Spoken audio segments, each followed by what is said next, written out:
이 오늘 이 교회 사랑 주일은 바로 그것 때문에 모이는 거예요. 사실 왜 이렇게 기억하고 기념해야 하는가 하면 이거 잊어버리기 쉽기 때문입니다. 오직 예수님 바라보고 주님께 무조건 순종하고 이렇게 사는 것이 우리에게 자연스러운 신앙의 모습이 아니기 때문입니다.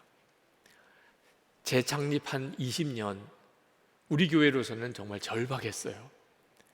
예수님을 믿되 거의 목숨을 걸어야 했습니다. 우리가 그저 조금 모아서 열심히 노력해서 해결할 수 있는 거라면, 그렇다면 아마 그렇게 했을 겁니다.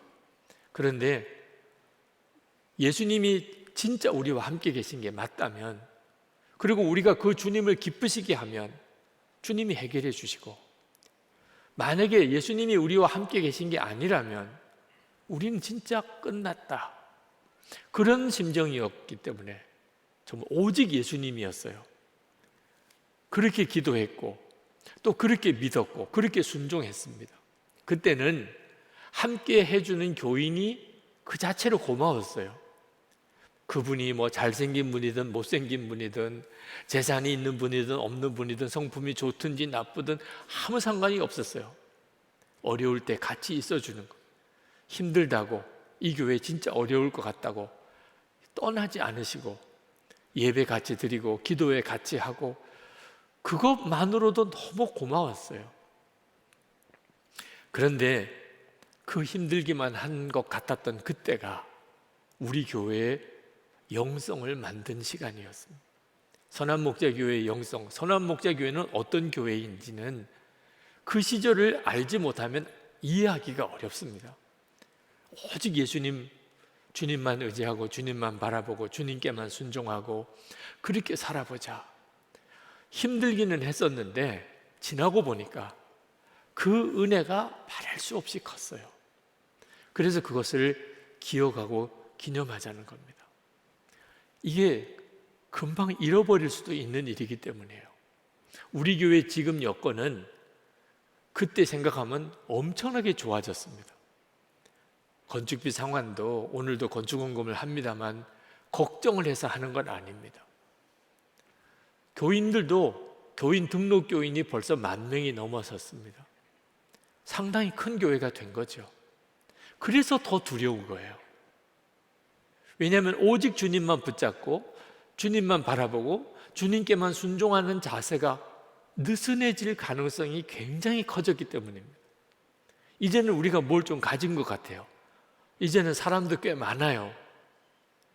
그게 주님과의 관계에 있어서 항상 우리를 유혹하는 것입니다. 하나님께서 이스라엘 백성들에게 유월절 절기를 영원한 규례로 지키라고 하셨습니다. 오늘 신명기 16장 1절에 보면 아비벌을 지켜 내 하나님 여호와께 유월절을 행하라. 이는 아비벌에 내 하나님 여호와께서 밤에 너를 애굽에서 인도하여 내셨습니다. 그렇게 말씀하셨습니다. 하나님은 이스라엘 백성들에게 가장 전성기였던 다윗 시대를 기념하라, 가장 부유했던 솔로몬 시대를 기념하라 하지 않으셨어요. 이스라엘 백성들 역사의 가장 비참한 시기 430년 애굽의 종노릇하다가 거기서 해방된 날, 그날을 기념하라는 거예요. 가장 수치스러운 날입니다.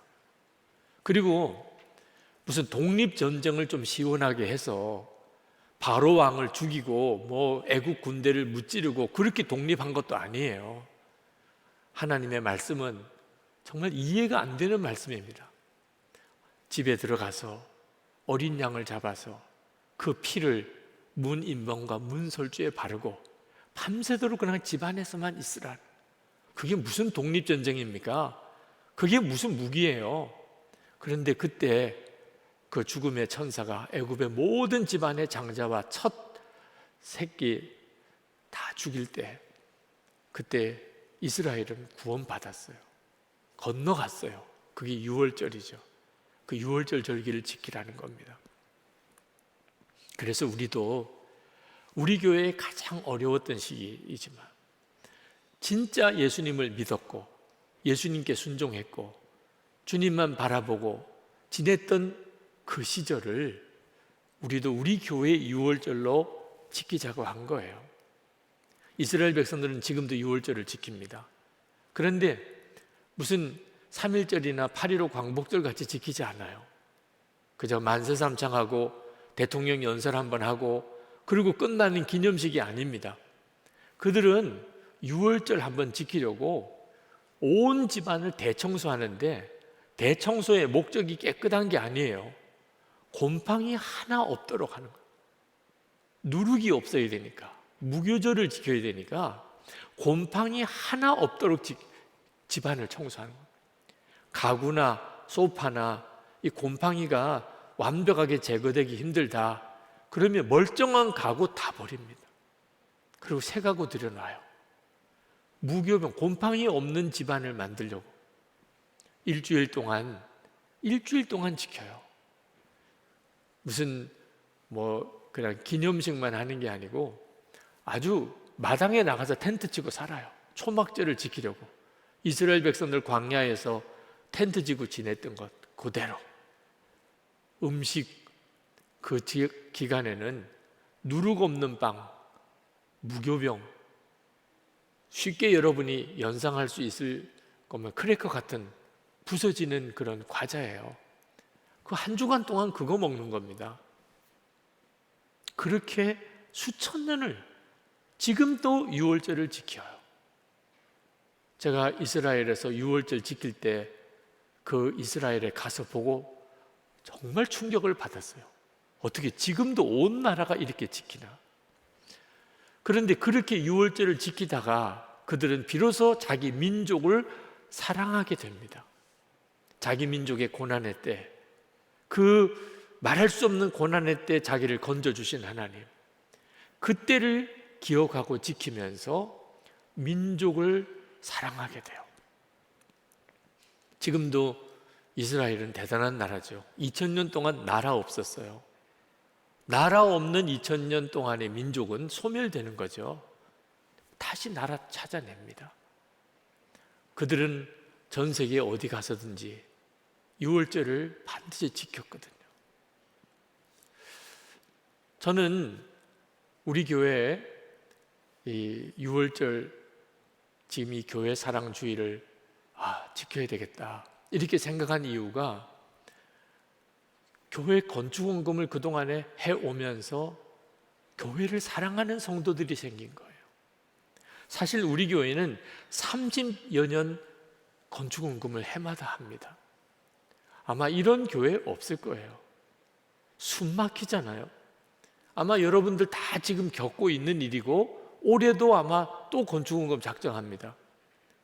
그 정도로 우리 교회 건축은 참 어려운 문제였어요. 해마다 건축원금을 작정해야 되는 여러분 얼마나 어려우셨습니까? 그런데 그렇게 건축원금을 하게 하는 담임 목사는 어땠을까요? 저는요 1년 중에 지금이 제일 힘든 때였습니다. 교인들에게 올해도 건축원금 작정해 주세요. 담임 목사니까 그렇게 광고하고 헌금하게 해야 되잖아요. 교인들이 얼마나 답답할까? 얼마나 숨 막힐까? 이거 언제까지 해야 돼요? 도대체 목사님 언제까지 해야 돼요? 30여 년을 계속 했다니까요. 어떤 때는 저 자신이 도무지 올해는 교인들에게 건축원금 하자는 말을 못 하겠더라고요. 목사가 너무 무능해서 그런 것 같은 느낌도 들어요. 목사가 좀 축복권이 있어서 성도들을 위해서 이렇게 한번 축복해서 기도하면 막 대박도 터지고 사업도 잘 되고 이래서 한번 헌금하면 그냥 그 해로 다 해결되는 그런 목사도 있나요? 좀 그런 목사가 있으면 얼마나 좋을까? 그런 분이 있으면 우리 교회 좀 청빙해서 저는 그냥 물러나고 그분이 교회 문제를 해결하면 좋겠습니다. 하나님, 능력이 안 되는 목사가 교회를 다니면서 이렇게 교인들을 고생시킨다, 그런 마음도 들더라고요. 어떤 교인이 교회 등록을 해왔는데 전에 다니는 교회 건축 헌금 때문에 시험이 들어서 그 교회를 떠나서 우리 교회를 왔는데 여기는 부채가 더 많더라. 그래서 너무 마음이 힘들다 그래. 너무 미안하더라고. 그런 가운데도 또 교회 그냥 계속 등록해 오신 것도 참 이해가 안 되고, 그렇게 교회 건축 헌금을 해야 하는 것도 저로서도 참 어려운 일이었어요. 왜 이렇게 하실까? 하나님 이거 언제까지 해야 됩니까? 그런 마음이 계속 들었어요. 이제 재정부 보고를 보니까 한 42억 원 남은 것 같습니다. 이제 끝이 좀 보이네요. 네. 아마 올해가 안 되면 내년쯤이면 이 교회 건축 부채에 대한 이런 특별 헌금은 끝나게 될 것 같습니다. 그런 날이 올까 싶었거든요. 근데 이제는 거의 끝날 때가 되었어요. 그런 뜻에서 이제는 건축 헌금이 기회가 됐습니다. 이제 내년까지 정도 지나면 이제 하고 싶어도 할 수가 없어요. 여러분들에게 꼭 드리고 싶은 말씀이 있습니다. 하나님, 왜 이렇게 우리는 이렇게 힘들게 교회를 섬겨야 합니까? 그때 깨달은 것이, 이것이 우리 교회를 정결하게 만든 큰 원인이 됐다는 거예요. 교인들이 도대체 우리 교회는 이 재정의 압박감에서 언제 벗어나나, 우리는 언제까지 이렇게 헌금만 하고 지내야 되나, 그런 심정이었지만 그게 우리의 위기감이었어요. 하나님이 역사해 주지 않으면, 우리 교회가 시험이 들면, 교회가 힘이 빠지면 우리는 그냥 끝이야. 그러니까 항상 주님 앞에 바로 서야 된다. 우리가 하나님을 기쁘시게 해야 된다. 은밀한 죄도 없어야 된다. 절대 우리는 싸우고 갈라지면 안 된다. 그렇게 지난 20년을 살아왔어요. 교회 건축 부채가 무거운 짐인 것 같았었는데, 사실 그것 때문에 교회는 정결하고 또 정결해졌어요. 또 하나가, 짧은 교회 역사지만 교회를 사랑하는 성도들이 많이 늘어난 겁니다. 담임 목사인 저보다도 교회를 사랑하는 분들이 더 많으세요. 어떻게 그렇게 되었죠? 지금처럼 정말 부담스럽기만 한 헌금 같은데 이거 듣다고 외면할 수도 없고, 그러니 기도하게 되잖아요. 하나님, 도대체 교회의 존재가 뭡니까? 하나님, 이 헌금을 얼마나 해야 됩니까? 하나님, 올해도 또 해야 됩니까? 그러면서 교회를 사랑하는 마음이 생긴 거예요. 하나님이 원하셨던 것은 돈이 아니었습니다. 하나님 하시려고만 하셨다면 한 사람을 통해서도 우리 교회 부채는 해결하실 수 있으셨을 거예요. 얼마든지 그렇게 하실 수 있죠.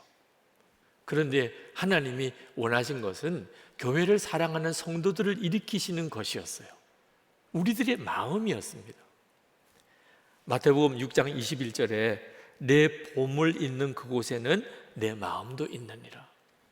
우리가 교회 이 건축비 상환을 위해서 같은 책임감을 느끼고, 그리고 이 일을 위해서 어떻든지 헌금하려고 하면서 우리의 뼛속 깊숙이까지 교회를 사랑하는 마음이 심어진 거죠. 그래서 교회는 짧은 역사인데도 교회를 사랑하는 성도들이 많이 일어난 거예요. 이번에도 똑같습니다. 여러분들이 정말 교회를 사랑하는 마음, 그리고 주님을 사랑하는 마음으로, 하나님, 이제 교회 부채도 거의 막바지에 다다른 것 같은데 하나님, 이번에 이걸 해결해 주시기 바랍니다. 정말 주님을 사랑합니다. 교회를 사랑합니다. 그 고백을 드려주시기를 부탁을 드리는 거예요. 우리 교회가 광야를 지날 때가 있었습니다. 근데 지금은 아니에요. 지금을 광야라고 말할 수는 없죠. 그렇지만 그렇기 때문에 지금이 더 두려운 때예요. 여러분, 광야를 지날 때, 여러분 중에는 광야를 지나는 분이 있으실 겁니다. 광야를 지날 때 조심할 것은 불평하고 원망하는 것. 어렵다고, 힘들다고, 불평하고 원망하고 그러면 그 광야 기간은 더 길어져요. 우리에게 하나님이 광야를 주신 이유는 오직 주님만 믿고 주님만 바라고 날마다 주님의 공급하심을 의지해서 살아보라는, 우리에게 너무너무 중요한 훈련의 때니까. 가나안에 들어가서는 진짜 조심해야 될 것은 오직 주님만 바라보고 주님께만 순종하는 것이 느슨해지는 것을 두려워해야 돼요. 먹고 살기 괜찮으니까, 이제는 뭐 절박한 상황은 아니니까. 그러니까 서서히 마음에 하나님이 하시는 말씀에 대해서 한다, 못한다, 할 수 있다, 할 수 없다, 꼭 이렇게 해야 되냐, 이런 식으로 토를 붙이기 시작합니다. 결국 이스라엘 백성들이 가나안 땅 들어가서 광야에 있을 때하고 믿음이 달라졌기 때문에 결국 그들은 다시 광야로 내쫓깁니다. 우리들의 문제가 된 거예요. 이 예배당을 완공하고 하나님 이제 어떻게 목회를 해야 됩니까? 라고 기도할 때 하나님이 제 마음에 소스라치게 놀라는 말씀을 주셨어요. 내부에서 무너질 것을 조심하라. 지금 이 예배당 건축을 이제 끝냈는데 내부에서 무너질 걸 조심하라는 거예요. 그때 깨달았어요. 예배당 건축이 끝난 게 아니라는 거예요. 건물로서만 예배당이라면 끝났죠. 그런데 진짜 중요한 것은 내적인 성전, 우리 교인들 한 사람 한 사람이 진짜 성전이 되었는가 하는 겁니다. 예수님이 마음에 계신 것을 정말 믿고 철저하게 그 주님을 바라보고 순종하는 삶을 사는 예수님이 왕 되신 사람이 성도들이 되어야 건물 예배당도 의미가 있는 거예요. 우리가 모였을 때 주님이 왕 되시면 우리는 성령의 하나됨을 지켜요. 에베소서 4장 3절에 성령의 하나됨을 힘써 지키라. 그래서 지난 20년 동안 장로님들과 교회 일을 의논하면서 거의 여기에 목숨을 걸었어요. 하나 되는, 한 사람이라도 반대하면 안 했어요. 목사님, 장로님들이 다 하나 되는 일을 지켜가면서 20년 교회를 세워온 거예요. 내적인 성전이 훨씬 중요하니까. 내부에서 무너지면 다 끝이니까. 지금 현재 우리에게 있어서 이 문제가 가장 중요하니까 우리 교회의 유월절을 우리가 기념하여 지키자는 겁니다. 예수님께서 승천하시기 전에 제자들에게 큰 사명을 맡기시고 또 놀라운 약속을 주셨는데 마태복음 28장 18절에서 20절에 보면 너희는 가서 모든 민족을 제자로 삼아 아버지와 아들과 성령의 이름으로 세례를 베풀고 내가 너에게 분부한 모든 것을 가르쳐 지키게 하라 명령하셨어요. 지상 대명령입니다. 전 세계 모든 민족에게 복음 전하고 제자 삼고 그리고 그들에게 주의 말씀을 가르쳐 지키게 하라는 것. 2000년 전 제자들에게는 진짜 불가능한 일이었습니다. 요즘도 쉽지 않습니다. 선교사 한 사람 파송하는 일이 요즘도 쉽지 않아요. 그런데 2000년 전 이게 가당한 일입니까? 성경도 없어요. 신학교도 없어요. 선교 단체도 없어요. 무슨 현지 정보도 없어요.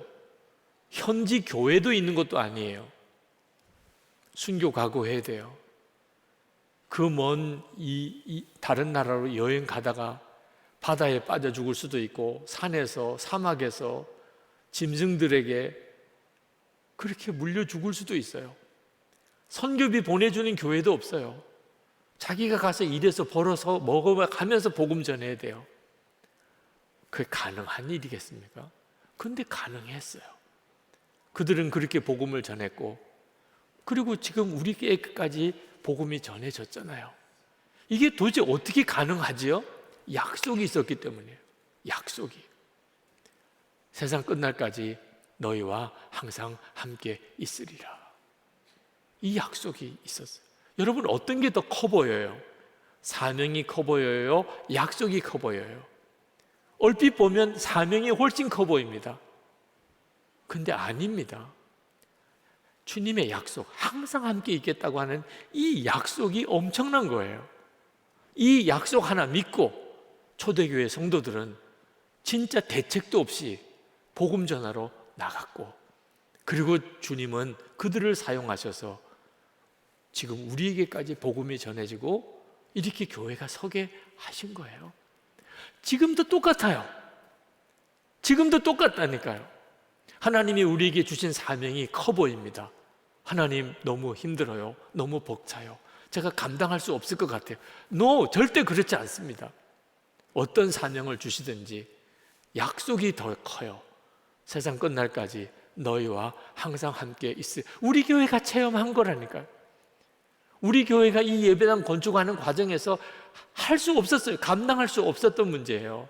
근데 우리와 함께 하시겠다는 약속이 더 컸어요.